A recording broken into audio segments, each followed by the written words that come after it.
Ousmane Sonko gis nañ ko mu génn moom tam ci li muy jagleel askanu Ziguinchor mu génnee si li nga xamante ni moom moo di monnaie locale li nga xamante ni jur na fi beaucoup de polémique ñu jàpp ni tey moom loolu dina suqaliwaat ci jëndante bi wala échange bi luy mottali la waaye du doon loo xamante ni ci nu mu ko expliqué faagaagal franc CFA bi fi nekk mais ba tey jii ñu bëri jàpp nañ ni loolee du lu jot fii ci réew mi yow lan moo ci sa gis-gis.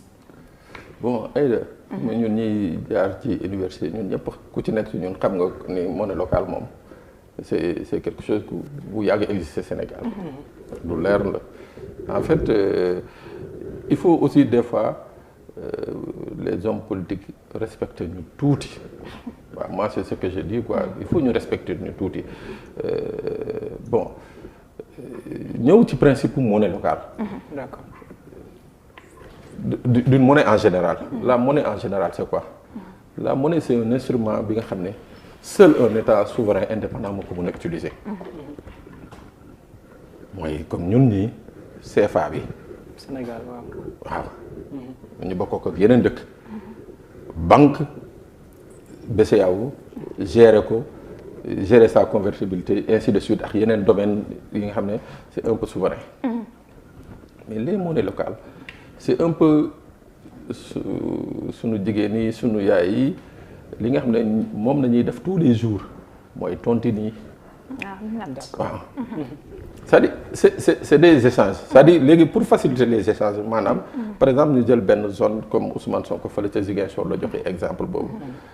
supposons par exemple à Ziguinchor ñu ne woon dañ fay instaurer une monnaie locale entre les femmes qui quittent les îles Caroline ou les îles Niomune et consorts ñëw indi seen yoxoos indi seen lii indi seen laa et consorts buñ ñëwee ñooñu avec ñi nga xam ne nañuy seqal à Ziguinchor di jaay ñooñu di jënd système de monnaie boobu mun na fa dox parce que tey peut-être que il n'est pas possible pour man ma yore une liquidité nii. Mais avec ce système de monnaie qui est pris qui est, il faut le préciser, garanti par l'institution municipale ou bien une institution qui est locale, ça permet aux populations, ça permet aux acteurs facilement de échanger. Je vais donner un exemple. Je la donne suivre Balama dans les îles Bijagos en Guinée-Bissau. C'est le site touristique, l'un des plus grands sites touristiques en Afrique de l'Ouest.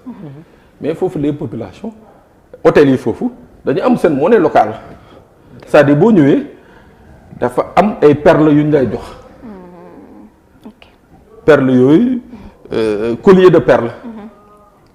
c'est-à-dire boo ñëwee ci restaurant bi dindi benn perle joxe soo génnee dem ci Babacar ne da ngay jënd foofu benn bracelet dindi benn perle ainsi de suite c'est-à-dire on te dit que voilà bracelet bi tant de perles lay weccee ko. donc en fait tu vois un peu c'est-à-dire l'argent circule. Le touriste il est en sécurité parce que yorewul euro wala yorewul dollar bi nga xam ne. nit mun na ko këf. tu vois mais am na li nga xam ne permettre na ko muy monnaie kii nga xam ne mooy Babacar tey bu ñu ñëwee jënd ci moom benn lam wala benn jaaro moom bu dajalee peeram yi dellu hôtel ba jox leen ko gars yi yëkkati valeur boobu en xaalis jox ko donc je crois que quelque part certains leaders politiques je crois que sont allés trop vite en besogne mais man je crois que li ñu waroon def mooy plutôt leeral sénégalais yi sur ce projet ndax c'est quelque chose de viable ndax lu baax la ndax lu mën a baax la wala mën na indi gàllankoor mais pas ñuy jéem a encore continuer di abrutir sénégalais yi parce que dañuy wax après 42 ans yoo xamante ni crise Casamance mi ngi ko def donc tey jii mbir mi bu ko Ousmane Sonko defee dañuy jàpp ni bokk na ci loo xamante ni mun na wane ni Casamance day mel ni bokkul ci Sénégal te mun na yëkkatiwaat révolte d'après ñoom tey gis-gis bi nga xamante ni moom lañ ci am.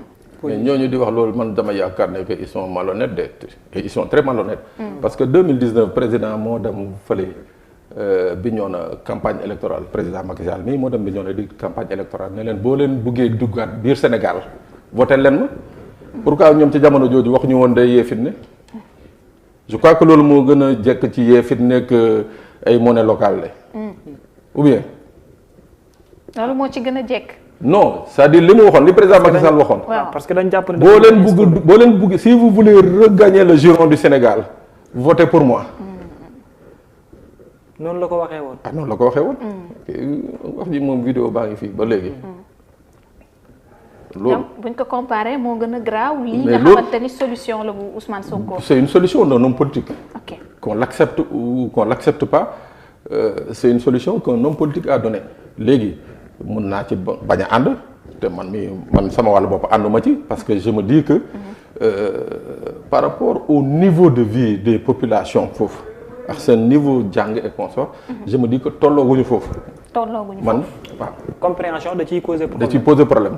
donc est-ce que Ousmane Sonko warul woon au préalable wala boog mu njëkkee li nga xamante ni moom moo di waxtaan ak askan wi ci loolu laataa muy def proposition bi. bon je suppose que moom balaa moo koy wax am na ci def na ci ay études def na ci ay kii mais man sama wàllu bopp je vais souvent dans la zone am na ci ay gox yi nga xam ne daanaka le niveau est encore extrêmement bas et surtout avec crise bi ngay wax l'irrédentisme qui règne là-bas.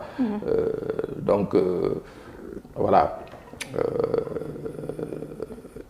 informativement ces populations sont extrêmement démunies c'est-à-dire pour mën a xam justement l'utilité de ça. monnaie locale bi njëriñam. mais xëy na moom par son camp am na luñ ci jàngat ou bien am na luñ ci kii mais moi à mon niveau j'ai dit que c'est prématuré. mais est-ce qu'il y a une alternative bu mu war a mën a àbbu une fois bu fekkee gagné na au niveau de Ziguinchor buy tax mu war a mën a réussir loolu lu mu war a mën a àbbu comme alternative dès le début nga xam ne loolu lay njëkkee que bu loolu yegg si muy wàllu monnaie locale bi dina ko mën a réussir est-ce que am na. Une alternative économique. waaw.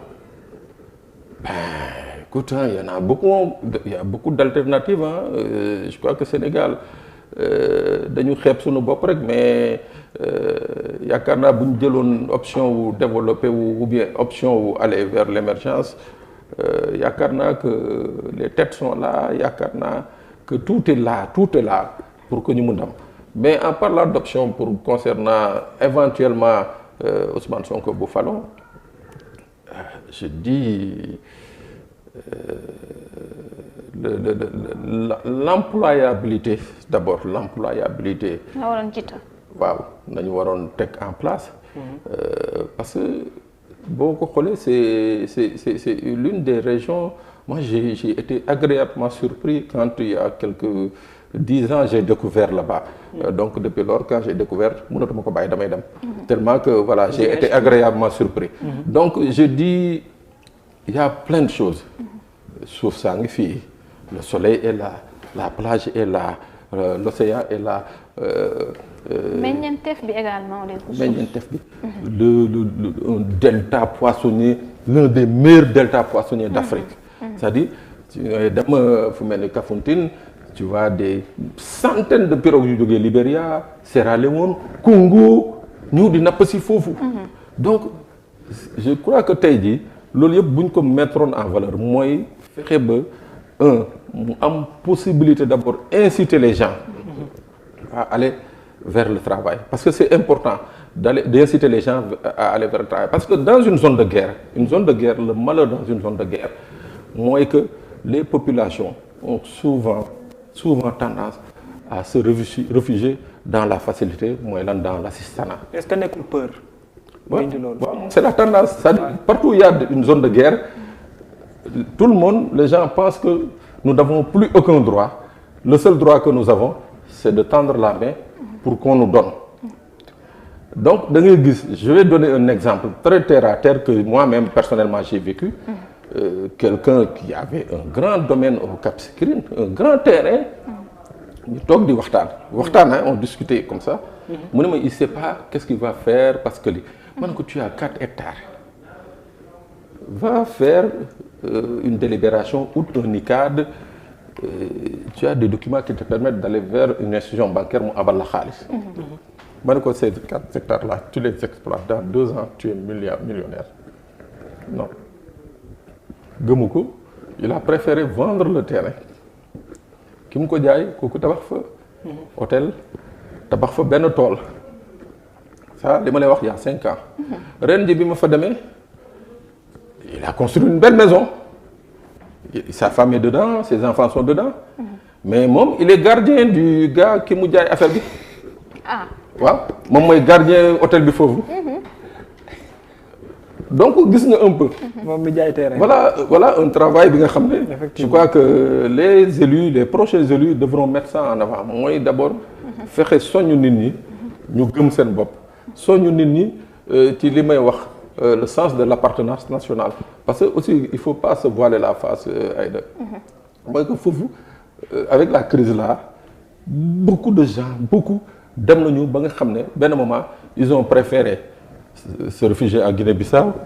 ñenn ñi ils ont préféré se réfugier en Gambie. ba nekk ba décider nekk ay Gambiens wala ay Bissau-Guinéens. donc aujourd'hui je crois que ce qu'il faudra mettre en avant aujourd'hui c'est l'appartenance nationale c'est-à-dire mettre en relief l'appartenance nationale que ceux-là comprennent qu'ils sont d'abord sénégalais ba pare faire sien de cette appartenance nationale. mooy benn ñu gëm loo leen ni que Sénégal bi yéen a ko moom drapeau Sénégal bi seen drapeau la suuf si seen suuf la ainsi de suite ba pare nag mettre leen dans des mêmes conditions que le Sénégalais qui est à Podor ou à Dakar ou à Saint-Louis ou à Tambacounda. donc je crois que s'il y a un travail à faire en amont pour les prochains élus mooy loolu mooy cultiver le sentiment d'appartenance nationale. Il faut que ces gens comprennent qu'ils sont des Sénégalais et puis qu'ils sachent qu'ils sont des Sénégalais. surtout ñoom zone sud boobu nga xam te ni d'habitude dañ ci am jeexi jaaxa boobu. mais tey est-ce que bokkul ci lu ñu fa war a fësal également comme yenn économistes yu bëri su ma leen dégloo lu ñu jàpp moom moo di Sénégal soxlaagul tey jii monnaie locale boobu nga xamante ni kon Ousmane Sonko wax na ko donc est-ce que du lu ñu war a jiital du ay unité de production ci dëkk bu mel ni Casamance. je crois que un peu c'est ce que j'ai dit c'est-à-dire que nit ñi d'abord il faut ñu gëm parce que même boo fa tegoon tey jii ay unité de production je suis sûr et certain que tu n'auras pas 3 ou 4 employés parce que gëmuñu ko ñoom 37 ans de crise ça fait ça a déshumanisé une certaine partie de la population. Ce matin j'en parlais avec un ami de la société civile. ma ne ko il y a un sentiment de déshumanisation bi nga xam ne que je vois là-bas quand je viens tey jii nit ñi c'est boo fa doon teg ay unités y en a qui vont venir travailler mais je dis que le préalable mooy nit ñooñu nga gëmloo leen nga fexe ba ñu gëm ne que ñoom ay nit nañu. te fi la ñu bokk. ci si nañu bokk. Pourquoi je dis ça Aïda parce que gis nga dans les zones de crise souvent les gens dafa am lu ñuy vivre li nga xam ne. suñu toogee di la ko nettali je crois que yow moom sax da nga jooy quoi. waaw. ci sud bi. non dans toutes les zones de guerre au monde. c'est comme ça que ça se passe. c'est-à-dire c'est le lit de l'injustice. ay souvenirs wala. oui c'est le lit de l'injustice. c'est-à-dire da nga gis ku ñëw ne la sama jabar nii nañ ko def sama kanam jël fital teg ma ne ma taxawul nga c'est-à-dire il y a plein de choses kii ne la non parce que maa kii dañu musoon am problème bi may takk sama jabar moom mi daf ko bëggoon man yàlla tax ma takk sama jabar kooku jaar ci suuf dem boole ma ak gendarmerie ne leen man ci gars yi laa bokk gendarmerie ñëw di donc ça a été des questions de règlement de compte. Ça a suscité maintenant des peurs, des méfiances et tout. léegi yooyu yëpp dans tout ça ça crée une psychose. cette psychose mooy que tey jii ku ci nekk yaa ngi taxaw di xaar doo am sa initiative bopp ne man damay jóg dem defi ji lii yow yaa ngi toujours xaar ñu def loola lii. xaw ma ndax comprendre nga un peu. c'est ça je crois que c'est le travail. et pour ça je crois que Abdoulaye Wade avait commencé à le faire. et pour ça il faut lui en remercier parce que quand les gens parlent de retour de la paix je crois que ils oublient le rôle que Wade avait joué parce que Wade avait compris que pour qu'il y ait une paix mooy que il faut que xale yi mun a jàng. donc et Wade avait compris que xale yi di dem di dugg ci rébellion bi. la tranche d'âge ba ñuy duggee ci rébellion bi mooy que xale yi bu ñu demee ba am sem BFM. pour génn seen dëkk dem defi jàngi lycée ils étaient obligés de se taper 100 kilomètres ou même plus. seen papier duñu leen ko mën a fayal. donc Wade avait compris et avait créé des lycées de proximité. Ces lycées de proximité ont beaucoup affaibli la rébellion parce que kii nga xam ne léegi dafa waroon par exemple jógee quelque part comme Sindia dem Bignona di fa jàngee war fa ut tuteur et consort il a son lycée à Sindia. kii nekk à Djibidione waroon jógee foofu dem Kafountine di fa jàngee il a son lycée à Sindia à même pas 2 kilomètres et consort donc loolu ça a beaucoup aidé. risque bi ñi doon xalaat wàññi na ko bu baax wàññi na ko bu baax. donc en fait cette accalmie dont on parle nii c'est parce que Wade avait scié le cycle de recrutement en permettant aux jeunes d'aller vers les lycées et plus tard vers les universités parce que ñii nga fa gis noonu mooy ñi nga xam ne bi ñu paree jàng 3e xamatuñu lu ñuy def. dañuy toog di xool. toog di xool c'était ces gens à qui on tendait la main c'était ceux-là qui allaient dans la bourse. mais est-ce que y a une volonté politique boo xamante ni tey que ce soit du côté de l'État bi nga xam ne moo fi nekk déjà maanaam Macky Sall avec même ses ministres ou bien est-ce que même encore plus Ousmane Sonko mën na am benn assise politique boo xamante ni dina réussir réconciliation boobu ak tamit volonté bi mu war a def ci xelu population bi. Bon, pour parler de réconciliation, moi j'ai animé, par exemple, j'ai animé 2 ou 3 conférences là-bas. Et le sentiment, c'est mon sentiment, hein, je peux me tromper, moi que xam nga guerre, c'est un processus. Dafa am fi muy egg bu fa àggee kenn dootu ci bëggati dara. C'est vrai. Suñu xeexee pendant 3 ans gagné wu ma la gagné wu ma même boo bëggul ñu jubóo it. même boo waxul bëgg nga jubóo da nga bëgg ñu jubóo parce que amalu la intérêt amalu ma intérêt. jubóo mooy imposé wu. waaw. Il y en a beaucoup qui ont fait des propositions de sortie. Il y en a beaucoup qui ont fait des propositions de sortie. Mais une personne quand elle tend la main, il faut que aussi que quelque part mu am un répondant. La dernière conférence que j'ai animée à Ziguinchor dans un hôtel. Il y avait pratiquement toutes les branches du MFDC qui étaient là-bas. C'était sous la supervision du Forum civil, Biram Seck qui m'écoute. Ils avaient fait une déclaration. Nous voulons négocier sans aucune condition. C'est-à-dire on ne pose aucune condition. On veut juste négocier pour qu'il y ait la paix. Mais bon. Jusqu'à présent, on attend que l'État se prononce sur ça. Volonté politique bi dafa des ko. Donc volonté politique bi dafa des. Parce que nag cette crise casamançaise comme toutes les autres crises irrédentistes ça fait vivre. Ça génère des économies, ce qu'on appelle des économies de guerre. Donc business dafa nekk ci crise bu Casamance bi. Un énorme business, c'est ce qu'on appelle les économies de guerre. Donc en réalité on peut sous-entendre ci li ngay wax que ni yàkkamte wuñ mu jeex. yàkkamte wuñu non ma wax la wax ju leer nañ. te bi ma leen ko waxee keroog jooju à Ziguinchor ñu ngi toogoon foofu ñu ngi may dégg dama ne leen yéen ñuy toog fii yàkkamte wu leen mu jeex. Parce que ça génère une économie qui tourne autour de 30 à 45 milliards tous les ans. Entre xooxu darkase bi entre coupe de bois bi entre jaay togg toolu yàmbaay yi entre pêche illégale bi et tout. Et c'est lié directement à l'État du Sénégal. C'est lié. 42 ans yi mun nañu wax ni lépp noonu lañ ci. Ah oui, il y en a qui ne veulent même pas parler de paix.